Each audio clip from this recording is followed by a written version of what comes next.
आहोत आणि शेतकऱ्यांना त्यांनी मागितल्यानंतर 1 महिना 1.25 महिन्याच्या आत त्याच्या शेतीमध्ये अशा प्रकारचा पंप आपण बसवून देतो आहोत। नमस्कार शेतकरी बांधवांनो, मागील त्याला सौर कृषी पंप योजनेच्या नव्या व्हिडिओमध्ये तुमचं सर्वांचं स्वागत आहे। शेतकरी बांधवांनो, चॅनलवर नवीन असाल आणि चॅनलवर पहिल्यांदा हा व्हिडिओ पाहत असाल तर व्हिडिओला लाईक करा, चॅनलला सबस्क्राइब करा आणि हो घंटा वाजवायला अजिबात विसरू नका। चला तर मग व्हिडिओला सुरुवात करूया। मागेल त्याला सोलर पंपाची योजना आपण आणलेली आहे। सोलर पंप त्या ठिकाणी नोंद केलं आणि फक्त आपण शेतकऱ्याकडनं 10% पैसे घेतोय आणि अनुसूचित जाती अनुसूचित जमातीचा शेतकरी असेल 5% पैसे घेतोय। बाकी सगळं अनुदान हे केंद्र सरकार आणि राज्य सरकार मिळून आम्ही त्या ठिकाणी देतो आहोत आणि शेतकऱ्यांना त्यांनी मागितल्यानंतर 1 महिना 1.25 महिन्याच्या आत त्याच्या शेतीमध्ये अशा प्रकारचा पंप आपण बसवून देतो आहोत। शेतकरी बांधवांनो, गेली काही दिवसापासून वेंडर लिस्टमध्ये कुठलाच कोटा उपलब्ध नाहीये आणि कोटा आला की 2 दिवसामध्ये संपतो, 1 दिवसामध्ये संपतो। कुणाला वर्क ऑर्डर येते, कुणाला जॉईंट सर्वे होतो, कुणाचं पेमेंट भरल्यानंतर त्यांना 8-8 दिवस मेसेज येत नाही, सर्वे झाल्यानंतर 8-8 दिवस त्यांना काही इन्फॉर्म नाही आणि पैसे भरले तर जे जॉईंट सर्वेचा मेसेज येत नाही, आला तर खूप दिवस लागतात। जर वर्क ऑर्डर आल्यापासून 2-2, 3-3 महिने त्यांचं इन्स्टॉलेशन होत नाही। वर्क ऑर्डर झाल्यानंतर त्यांचा रिपोर्ट येतो, रिपोर्ट झाल्यानंतर वर्क ऑर्डर येण्यासाठी 15-15 दिवस 2-2 महिने लागतं। तर असं का होतंय आणि शेतकरी बांधवांच्या मनामध्ये एक नाराजी व्यक्त होते की आता आपलं पैसे तर बुडणार नाहीत अशी शंका प्रत्येक शेतकरी बांधवांना च्या मनामध्ये निर्माण होत आहे आणि शेतकरी बांधवांचे खरोखर प्रश्न आहेत। मुख्यमंत्री देवेंद्र फडणवीस साहेबांनी बोलून टाकलं की आम्ही तुम्हाला आहे ते 2 महिन्यामध्ये एका 15 दिवसामध्ये तुम्हाला सोलर देऊन टाकू आणि तुमचं लवकरात लवकर इन्स्टॉलेशन होऊन जाईल असं ते सभेमध्ये ते बोलून गेले। आणि हे जे कालचं अधिवेशन झालं त्यांनी सांगितलं की कोटा कुठलाही आपल्याकडं कोटा शिल्लक आहे, कुठल्याही कोट्याची कमतरता नाही। पण असं जाणवतं की मुख्यमंत्री साहेबांनी जे सांगितलं, जे वक्तव्य केलं तर ते अर्थार्थी सोलारशी काही संबंध नाही। कारण की आपण पाहतोय रोज आपण चेक करतोय की कुठला कोटा शिल्लक आहे का आणि प्रत्येक आपल्याला नाही म्हटलं तरी आपल्या कमेंटमध्ये कमीत कमी 100 ते 50 कमेंट येतात आणि त्याच्यामध्ये एकच प्रश्न असतो, सर आम्ही वेंडरचं सिलेक्शन केलंय आणि अजून कुठलाही मेसेज आला नाही, सर्वेसाठी मेसेज आला नाही, आम्ही पेमेंट केलंय, आम्हाला ऑप्शन येत नाही सिलेक्शनचं, सर आम्ही पेमेंट केलंय ऑप्शन आलंय पण आता ऑप्शन आल्यानंतर वेंडरमध्ये कुठलाही कोटा शिल्लक नाही, कुठंतरी कंपनी आम्ही निवडली, कंपनी निवडल्यापासून आम्हाला जॉईंट सर्वेसाठी मेसेज येत नाही, आला तर तो 2 महिन्याला येतो, 2 महिन्यानंतर तुम्ही जॉईंट सर्वे करता तर जॉईंट सर्वे झाल्यापासून वर्क ऑर्डरला 2-2 महिने लागतं, वर्क ऑर्डर आल्यापासून तुम्हाला जे इन्स्टॉलेशनची प्रोसेस आहे त्याला 4-4 महिने लागतं। म्हणजे तुमचं वर्ष हे सोलारमध्येच जातं आहे आणि शेतकऱ्यांचे जे पैसे आहेत ते तिथं अडकून बसल्या म्हणायला हरकत नाही। ठीक आहे, तर शेतकरी बांधवांना एक मनामध्ये असं वातावरण निर्माण झालंय की आता आपले पैसे बुडणार का, आपल्याला सोलार भेटणार का, असे अनेक प्रश्न शेतकऱ्यांच्या मनामध्ये निर्माण झालेले आहेत। कारण की ही वेंडरचा कोटा आहे तर किती दिवसापासून नाही आहे हे तर सगळ्या शेतकरी बांधवांना माहिती आहे।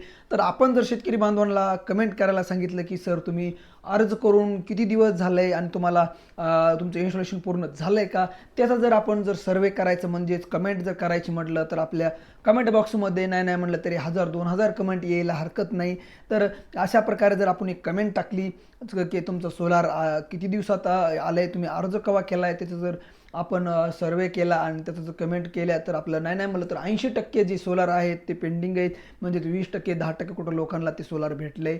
तर चला आपण पाहूया की आता आजच्या व्हिडिओमध्ये आज आपण पाहिलं की ही उशीर का होतंय आणि कधी सोलार भेटते, असे वेळ का होते। तर शेतकरी बांधवांनो, सध्या हा मार्च महिना आहे, मार्च महिन्यामध्ये आर्थिक व्यवहार होत असतो आणि सोलारमध्ये कोटा उपलब्ध आहे, शिल्लक आहे, खूप भरपूर कोटा आहे असं मुख्यमंत्री साहेब म्हटलेत। पण बघूया की हा मार्च महिना संपल्यानंतर जेव्हा आर्थिक वर्ष अधिवेशन पूर्ण होतं, अधिवेशन पूर्ण झाल्यानंतर वेंडरमध्ये कुठल्या कंपन्या येत आहेत, कुठल्या कंपनीला किती सोलार येत आहेत, किती कोटा येतोय, कुठल्या जिल्ह्यासाठी किती कोटा येतोय, कुठल्या जिल्ह्यामधली कुठली कंपनी येणार, नवीन येणार, जुनी येणार, असे अनेक प्रश्न शेतकरी बांधवांना पडलेले आहेत। ठीक आहे, आणि तर आपण बघणारच आहोत की मार्च एंडिंग नंतर किती सोलार येतील, किती कुठल्या जिल्ह्याला कुठलं सोलार येणार आहे, असे अनेक प्रश्न शेतकरी बांधवांना पडलेले आहेत। पण त्या अगोदर जर आपण जर एक विषय मांडायचा म्हटलं तर जॉईंट सर्वे सगळ्यात पहिल्यांदा जे पेमेंट प्रोसेस आहे, पेमेंट प्रोसेस झाल्यापर्यंत तुम्हाला सुरळीत सगळं काही चालू असतं. पण जेव्हा तुम्ही पेमेंट करता तिथून पुढं तुमचं जे कठीण आहे, जे तुमची परीक्षा आहे ती तिथून चालू होते. जर तुम्ही पेमेंट केलं तर तुम्हाला वेंडर सिलेक्शनसाठी किमान 8-15 दिवस थांबावं लागतं, कोणाला महिनाभर थांबावं लागतं. ठीक आहे, महिनाभर थांबल्यानंतर तुम्हाला वेंडर सिलेक्शनचं ऑप्शन येतं. जसं वेंडर सिलेक्शनचं ऑप्शन येतं तुम्हाला कंपनी निवडण्यासाठी ऑप्शन भेटतं आणि तिथे तुम्हाला कंपनी एकही शिल्लक नसते. मर्यादित म्हणजे सोलारचा कोटा संपला असं तुम्हाला मेसेज दाखवतं, बँक मर्यादित पैसे डिपॉझिट असं काहीतरी मेसेज दाखवतं. आणि तिथं काय होतं, एखादी कंपनी येते, जर तुम्हाला 8-15 दिवसानंतर तिथं कंपनी येते, पण ती कंपनी नवीन असते, तिच्या संदर्भात आपल्याला काहीही माहीत नसतं, ती आपण निवडावी का, असे अनेक प्रश्न शेतकरी बांधवांना पडलेले असतात. ठीक आहे, त्यानंतर आपण काय करतो की वाट बघतो की कुठली कंपनी चांगली येते का, जुनी कंपनी येते का. तर काही शेतकरी बांधवांनी काय केलं, ह्या जानेवारीपासून 2025 पासून मार्चपर्यंत वाट बघितली की जुनी कुठली कंपनी येते का. तर जुनी कंपनी येण्यासाठी त्यांना किमान 2 ते 3 महिने थांबावं लागलं. त्याच्यामध्ये शक्ती, श्री सावित्री आणि इकोझोन कंपनी ह्या नवीन म्हणजे लिस्टमध्ये आल्या आणि ह्या जुन्या कंपन्या आहेत, त्यांचं स्ट्रक्चर चांगलं आहे आणि त्यांनी कंपन्या निवडल्या. आणि कंपन्या निवडल्यापासून पुढचा प्रश्न येतो ते जॉईंट सर्वेचा. जॉईंट सर्वेसाठी काय कुठं तर पैसे मागतायत लाईनमॅन, असं पण आपल्याला कमेंटमध्ये आलेलं आहे. तर आपल्याला एक सांगणं आहे की जर तुम्हाला लाईनमॅन पैसे मागत आहे, तशी काही तुम्हाला जर करत असेल तर तुम्ही डायरेक्टली त्यांच्याकडून रितसर पावती घ्या. आपल्या MSC बघून असे आपण विचारणा केली होती की सर लाईनमॅनला पैसे देणे बंधनकारक आहे का. तर तुम्ही ते पैसे जर मागत असेल तर तुम्ही त्यांच्याकडून पावती घ्या की तुम्ही यासाठी पैसे घेतायत तर हरकत नाही. पण जर तुमच्याकडून पैसे घेऊन जर पावती देत नसतील तर तुम्ही ते पैसे देऊ नका, असं महावितरणचं म्हणणं आहे. ठीक आहे, आणि आपण टोल फ्री नंबरवरून सुद्धा माहिती मिळवलेली आहे.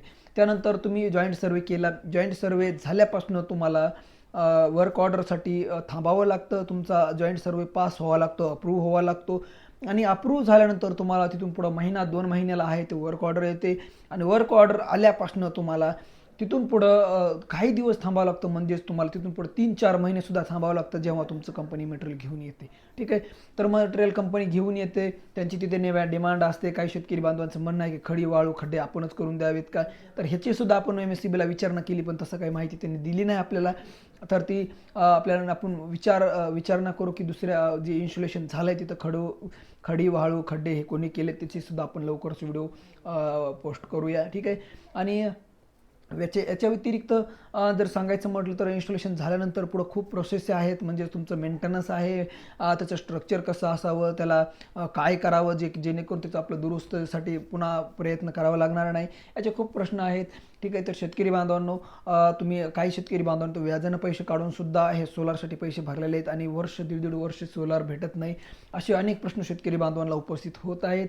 आणि शासनाला एकच विनंती आहे की तुम्ही जेवढं आहे शक्य आहे तेवढं लवकरात लवकर तुम्ही सोलारचं इन्स्टॉलेशन करा आणि शेतकरी बांधवांना जे आहे ते त्यांची गैरसोय पूर्ण करा. कारण की वर्ष 6-6 महिने 8-8 महिने काम रखडत चाललेलं आहे. ठीक आहे, जर नवीन सोलार घ्यायचं असेल तर त्या शेतकरी बांधवांना ती वर्षभराची रक्कम सोडून द्यावी लागते, म्हणायला हरकत नाही.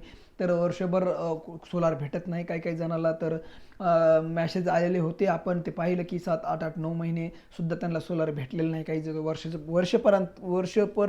वर्षभर सुद्धा ते सोलार भेटलेलं नाही. अशा प्रकारे शेतकरी बांधवांनो, तुम्हाला याच्या व्यतिरिक्त जर काही माहिती पाहिजे असेल तर तुम्ही कमेंट करायला अजिबात विसरू नका. आणि सोलार संदर्भात असतील, कुठली कंपनी वेंडर, कुठली कंपनी चांगली आहे का, ही चांगली आहे का, ती चांगली आहे का, अशा संदर्भात काही माहिती पाहिजे असेल तर कमेंट करायला अजिबात विसरू नका. चला तर मग भेटूया पुढच्या व्हिडिओमध्ये. सोलार कृषी पंप योजनेची महत्त्वाची माहिती आणि महत्त्वाची अपडेट पाहण्यासाठी चॅनलला सबस्क्राईब करायला अजिबात विसरू नका. चला तर भेटूया पुढच्या व्हिडिओमध्ये. तोपर्यंत नमस्कार.